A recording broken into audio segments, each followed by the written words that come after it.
Cerno, épisode 54. Je suis dans un petit village, pas très loin de Toulouse, qui s'appelle Mirepoix-sur-Tarn. J'ai rendez-vous avec une personne qui s'appelle Régine. Alors Régine, c'est une auditrice, et elle m'avait écrit il y a quelques semaines pour me donner quelques informations sur Paulin. Donc que vous allez apprendre bientôt. Du coup, après, on a commencé à chatter. Elle est hyper sympa. Et comme j'étais dans la région, je me suis dit que je pourrais lui rendre une petite visite. Je passe devant la mairie. Donc c'est un joli petit village. Et il y a un pont suspendu qui s'est effondré. C'est assez flippant. J'ai rendez-vous à 14h. Je suis un peu en retard. Je passe devant un monument aux morts. Il n'y a personne. Je suis arrivé. Thierry Paulin. Jean-Thierry Mathurin. Vous savez, les gars qui ont tué les petites vieilles dans le 18e. Oui. C'est des gens qui savent pas vivre, c'est tout. Ah, ok. On a ce devoir de mémoire. Vis per brood. Est-ce que je peux entrer ? À 77 ans, la vieille dame n'avait aucun moyen de se défendre. On va aller prendre un café. C'est le début de la décadence. C'est ça la vie. Oh oui. Je fais un podcast. Toi, t'es un homme mort. Je trouve que ça dérange. On peut pas redire ce qu'on sait pas. Non. Pickersprung. Vous avez des beaux yeux. La porte était entrouverte. J'ai senti comme si quelqu'un voulait me tuer. Je fais ce que je veux, mais j'aime pas qu'on m'emmerde. Personnellement, moi, il m'a rien fait.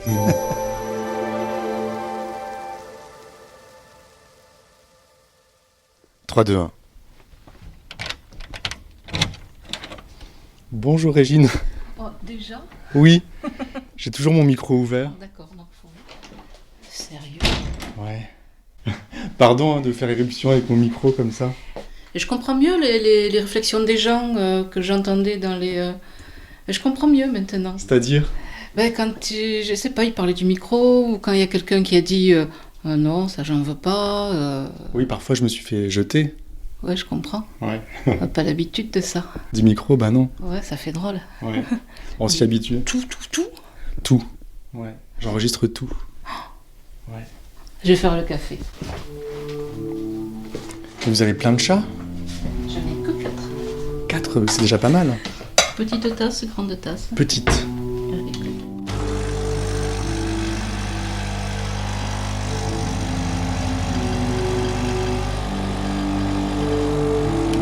Ça va Régine ? Très bien, merci. Et vous ? Oui. Un petit chat noir sur la table. C'est Réglisse. Réglisse ? Ouais, Merci. mon chat préféré. Mon beau. Pourquoi c'est votre préféré ? Parce c'était le premier que j'ai pris quand j'ai divorcé. Qu'il est super sympa. Que c'est un gros mal exigeant. Voilà. Qu'est-ce qui vous apporte les chats ? Je sais pas, j'ai besoin qu'il soit là. La compagnie ? Oui, bien sûr, la compagnie, mais déjà une raison pour rentrer. Pour rentrer chez vous ? Ouais. Parce que sinon vous seriez toujours dehors ? Non. Non, mais ça donne un sens. Parce que moi, je suis divorcée depuis 15 ans, donc... Vous vivez seul ? Voilà, donc ça donne un sens quelque part. Bon, on va prendre le café. Elle vous intéresse cette histoire de Thierry Paulin ? Oui. Ouais. Alors, j'aime pas quand c'est trop gore, des trucs comme ça, toutes les descriptions. Bon, je sais qu'il y a l'histoire de faire boire de la javel ou je sais pas trop quoi. Ou des stops ? Tous ces trucs comme ça, je zappe. J'écoute pas ou je lis pas, j'arrive à passer. Mais après, tout le reste, je trouve ça... Je vais dire fascinant, ouais, quand même fascinant d'arriver à faire ça. Pourquoi, en fait ? Pourquoi tuer autant de femmes ? Et surtout, pour cette finalité-là, qu'on vole dans les supermarchés pour manger. Ouais. Ça ne me pose aucun souci. Mais qu'on tue quelqu'un pour aller faire la fête ? Ouais. Non, c'est très... C'est bizarre. L'argent justifie pas. Ouais. Alors... Du coup, vous m'avez contacté il y a quelques mois sur Messenger pour me donner une info. Mes auditeurs ne sont pas encore au courant. Je ne les ai pas prévenus. D'accord. Vous m'avez dit que vos sœurs avaient connu Paulin. Oui. Quand il était ado. Voilà, qui fréquentait la même bande. En fait, il traînait avec mon ex-beau-frère. Donc il y avait mes sœurs, qui sont jumelles, et qui traînaient avec une bande de petits loupards. Des voleurs de mobylettes, ouais, ce genre-là. Et il y avait Paulin. Et j'avais le vague souvenir qu'à l'époque, quand c'était sorti, qu'il avait assassiné les vieilles femmes, elle m'avait raconté qu'elles avaient fait... elles étaient allées dans une maison qui était censée être hantée avec lui, et qu'elle s'était sentie mal à l'aise. Alors, ça c'était donc une de mes sœurs, une des jumelles, qui me racontait ça. Et l'autre, qu'il a très peu connu, elle disait que c'était un gentil garçon. Donc, je sais pas. Donc il y a une jumelle qui disait qu'il l'inquiétait, Oui. et l'autre qui disait que c'était un gentil garçon. Oui, c'est ça. C'est bizarre. Hein.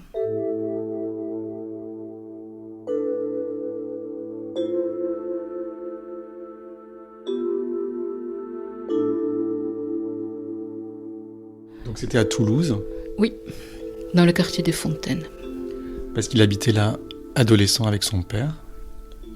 apparemment. Et vous savez où vos sœurs l'avaient connu? Si c'était à l'école, Donc je pense qu'au départ, il traînait avec mon ex-beau-frère. Et c'est comme ça qu'elles l'ont connu, en fait. Qu'est-ce qu'il en dit, lui, votre ex-beau-frère? Qui veut pas en entendre parler. D'accord. Il veut plus en entendre parler. Plus du tout. D'après ce que j'en ai compris vaguement du message que son fils a envoyé au mien, qui sont cousins forcément, c'est le souffre-douleur de la bande. Paulin? Ouais. Oui. Mais je sais pas pourquoi. Donc le message de mon ex-beau-frère, pas moi, donc qui a été quand même téléphone arabe, dit par, et puis répété par, c'est que, voilà, lui, il lui tapait dessus aussi son problème, et que s'il avait su ce qu'il allait faire plus tard, il aurait tapé un peu plus. Paulin faisait partie d'une bande de loupards adolescents. Oui. Qui faisaient des bêtises, des petits malfrats. Oui. Qu'est-ce qu'il faisait dans cette bande? Il cambriolait? Je pense pas.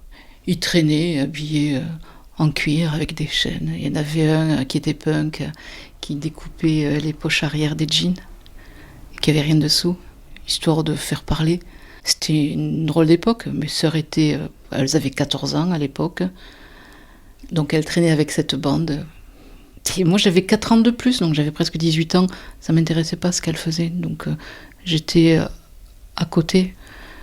J'étais en train d'essayer de partir de chez moi, donc...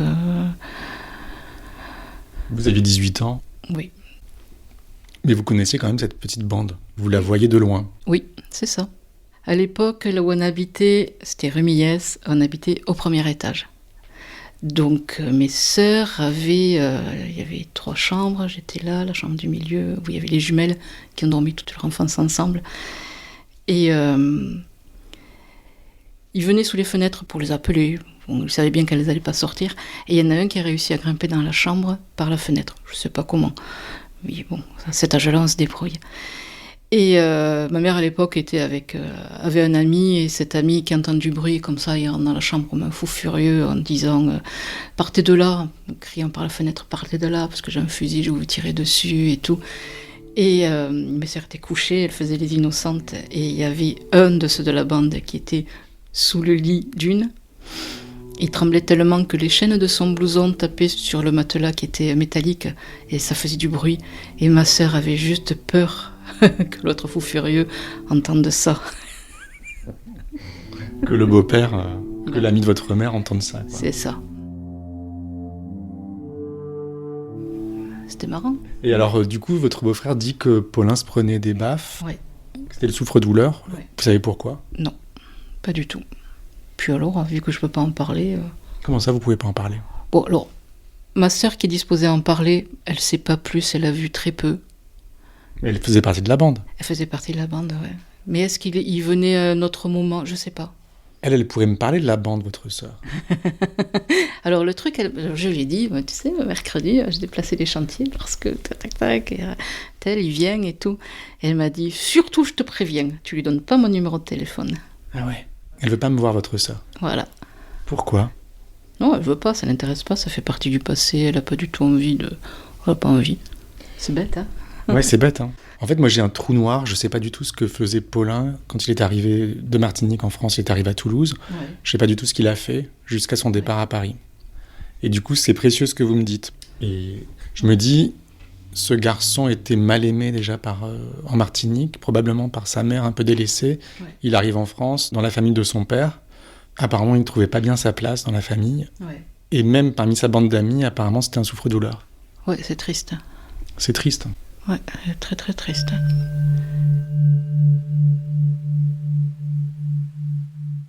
Thierry Paulin, c'est peut-être le plus grand criminel de toute l'histoire judiciaire française. Donc c'était en 78. Là, vous nous parlez de 6 ans avant les meurtres. D'accord. Vous l'avez peut-être croisé, Paulin ? Peut-être. Vous n'avez pas de souvenir ? Pas du tout. Mais alors, pas du tout. Un petit chat noir et blanc. Petit Mimi. Qui me fait un petit câlin. Oui, ça c'est ma folasse. C'est quel genre de quartier, le quartier des Fontaines ? Ça, c'était un quartier de quel milieu social ? Ça a bien changé. À l'époque, là où on habitait, c'est des HLM. Des HLM. On n'était pas spécialement pauvres, c'était des HLM, oui, il y a des bars, c'est très haut, enfin, là où je parle, là, vraiment, là où j'habitais. Après, tout autour, il y avait des maisons. Maintenant, c'est hyper construit de partout. Il y a des maisons, il y a des jolis pavillons. Le milieu est un peu plus aisé, je vais dire. À l'époque, peut-être un peu moins, sans être... c'était pas le Mirail non plus. C'était un quartier quand même relativement tranquille.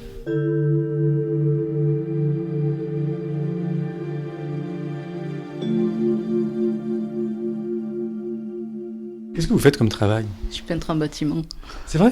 Oui. Vous êtes peintre en bâtiment ? Oui. Il y a peu de femmes qui sont peintres en bâtiment. C'est vrai. On me le dit tous les jours. Comment vous en êtes arrivé à exercer ce métier ? J'ai divorcé. Et je voulais faire un métier que je pouvais faire partout. Et je me suis dit, pourquoi est-ce que je ne me ferais pas payer pour faire quelque chose que je fais gratuitement partout ? Parce que j'ai toujours fait plus ou moins ça, mais chez ma mère, chez mes sœurs, chez moi, voilà. Et j'en suis assez fière. Pourquoi vous en êtes fière ? Parce que ouais, c'est un milieu d'hommes et que j'ai réussi à faire mon trou là-dedans et que je trouve ça génial. Physiquement, faut pas être une freluquette. Voilà. Des journées qui sont difficiles. Quand je rentre, je me mets là. Et je sur le canapé ? Oui. Ouais. Oui. Et vous êtes une bonne peintre ? Oui. Oui, j'ai des clients qui m'appellent. Beaucoup de femmes aiment bien avoir une femme parce que d'abord c'est plus sécurisant pour elles. Combien de fois il y a des femmes qui m'ont dit « Ah, une femme, je vais pouvoir aller travailler, je vous laisse avec ma fille de 15 ans. » Elles avaient pris leur journée parce qu'elles ne voulaient pas laisser une gamine, une jeune femme avec un homme.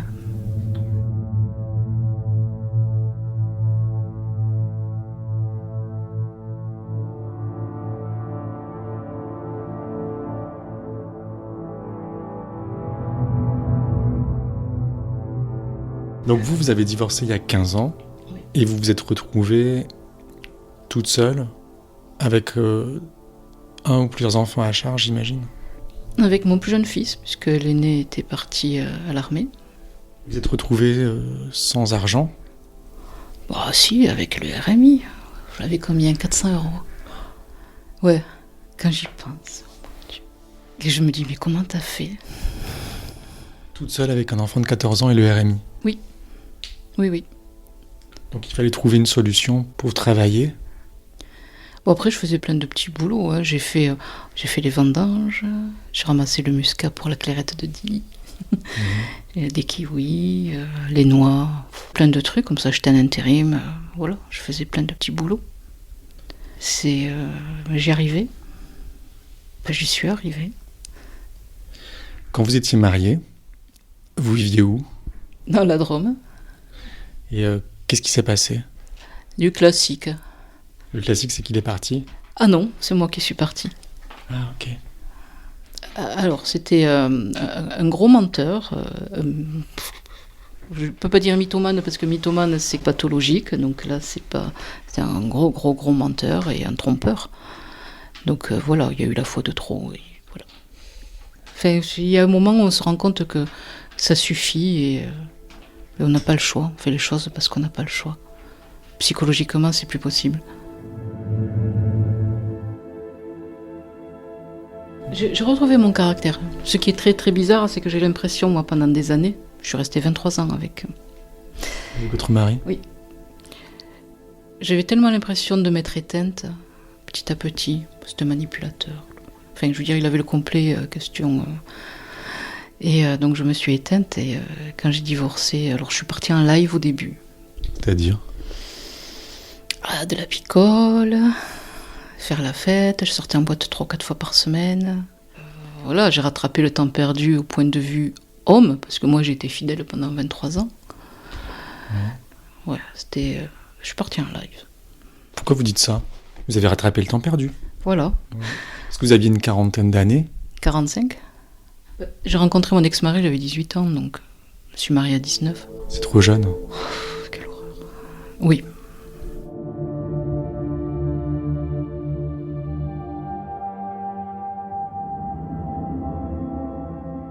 Alors parce que vous, en fait, Régine, quand vous étiez rue des Fontaines, vous viviez avec votre mère, vos sœurs, et l'ami de votre mère, ou les amis de votre mère, et vous vouliez vous barrer, en fait, vous vouliez partir. Oui. Et c'est là que j'ai rencontré mon futur mari. Et vous êtes précipité, en fait, dans ses bras pour partir de la maison. Quelque part, oui. Oui. Vous avez fui. Aussi, oui. Parce que vous n'aviez pas d'autre solution, vous ne pouviez pas partir toute seule. Oh, j'aurais pu travailler. Non, c'était pas... J'ai choisi la solution de facilité et celle qui m'emprisonnait le plus facilement. Vous étiez dépendante de votre mari, sans argent. C'est ça, tout le temps. C'est pour ça que j'aime pas trop regarder en arrière, parce que je me rends compte de tous les mauvais choix que j'ai faits et que moi maintenant, si je me voyais, je me secourais un peu en me disant non mais tu peux pas faire ça quoi. Vous êtes resté 25 ans avec votre mari. 23. Ouais. Vous avez perdu 23 ans de votre vie, pour vous. Non, c'est pas perdu.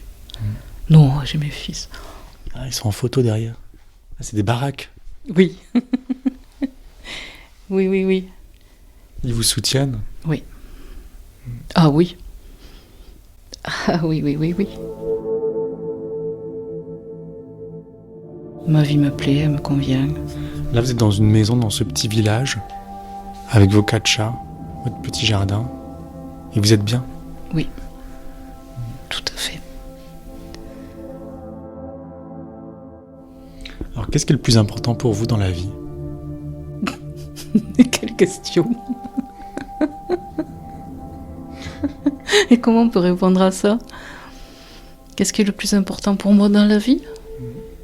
Alors, là, comme ça, premier truc, je dirais, c'est d'être autonome. Si c'est dans ce genre de truc qu'il faut aller. Ah, vous allez où vous voulez. D'accord, ok.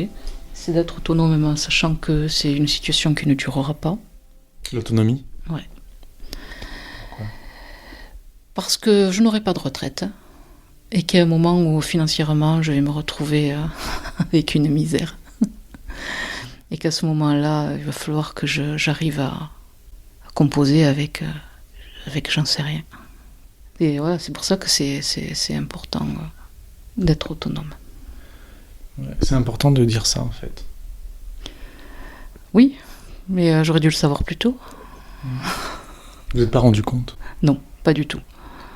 Pas du tout. À ce moment-là, je vivais dans... on est éternel quand on a 18 ans. J'essaie de dire ça à mes belles-filles. Faut bosser. Faut pas dépendre d'un homme. Mais absolument pas. Oh non. Alors ça, c'est se mettre... j'allais dire dans les griffes du diable.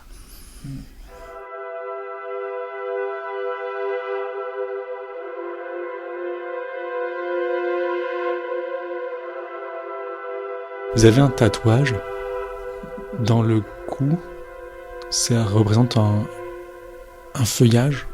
Oui. En fait, dessous, j'avais un papillon sur l'omoplate. C'était mon premier tatouage. J'ai fait à 30 ans, à l'époque où on ne se tatouait pas. Donc j'avais un papillon, après c'était tellement classique d'avoir des papillons, voilà. Donc il y a quelques années j'ai fait faire des roses rouges. Et donc j'ai des roses et un papillon.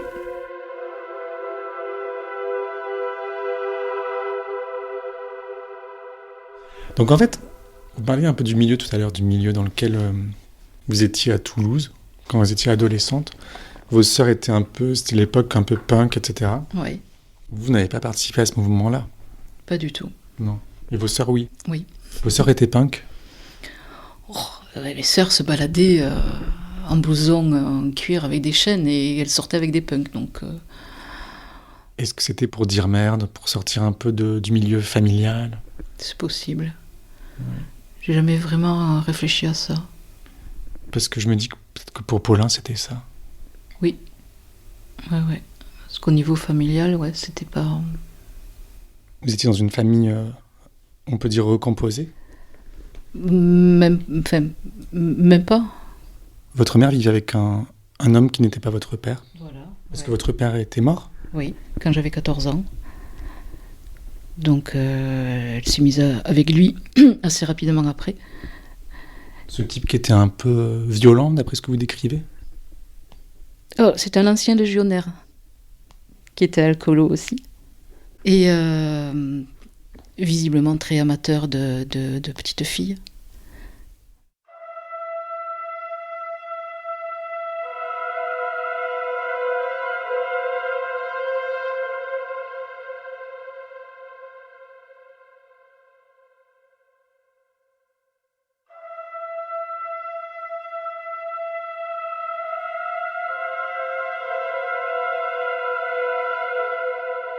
Et je ne sais pas comment amener ça.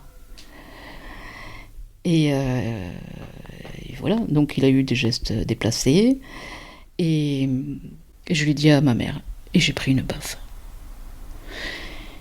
Pour dire à quel point le dire, j'ai pas utilisé les mots qu'il fallait, le bon vocabulaire, je l'ai pas décrit ce qu'il m'avait fait. Donc je pense qu'elle a dû penser que j'inventais. Voilà. Ou elle vous a fait taire? Ou elle m'a fait taire. Du coup, c'est pour ça que vous avez eu ce besoin pressant de vous enfuir de la maison. Et de vous être jeté dans les bras de votre mari. C'est ça. C'est tout à fait ça. J'aurais pu choisir un autre moyen, mais c'était le plus à ma portée sur ce moment-là. J'aurais pu choisir un autre moyen. J'aurais pu partir sans me jeter dans les bras des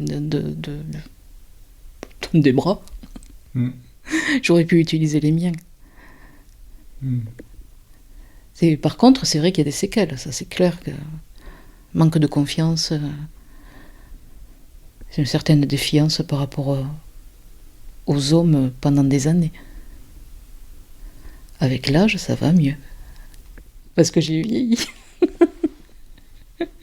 On dit ça avec le sourire. Oui, parce que quelquefois, avec l'âge, on devient invisible. Et c'est plus confortable. Parce qu'on n'est pas obligé de se maquiller, parce que de s'habiller, c'est moins important, parce qu'il n'y a plus le regard. Et vous en êtes où aujourd'hui avec les hommes? J'ai plein de collègues de travail. La plupart sont des jeunes qui ont l'âge de mes fils. Ça se passe super bien. Et c'est tout. Vous ne cherchez plus à avoir des relations? Non. Non. Je ne suis pas contre. Mais c'est pas ma priorité. Invisible. Et c'est reposant.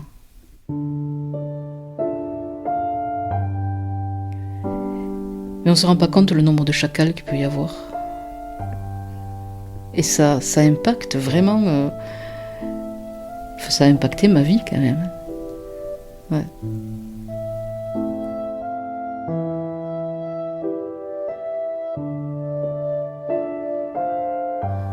Merci beaucoup, Régine.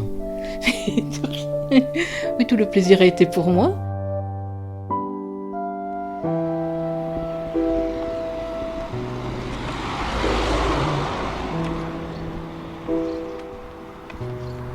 Donc je quitte Mirepoix-sur-Tarn et je vais dans un village qui s'appelle Saint-Césaire, à 1 heure d'ici, où je vais rencontrer donc Isabelle, la mère de Quentin, que j'ai vu en Camargue, et donc qui a employé Thierry Paulin quand il avait 18 ans, à Toulouse. Et j'ai hâte de savoir ce qu'elle va me dire sur lui.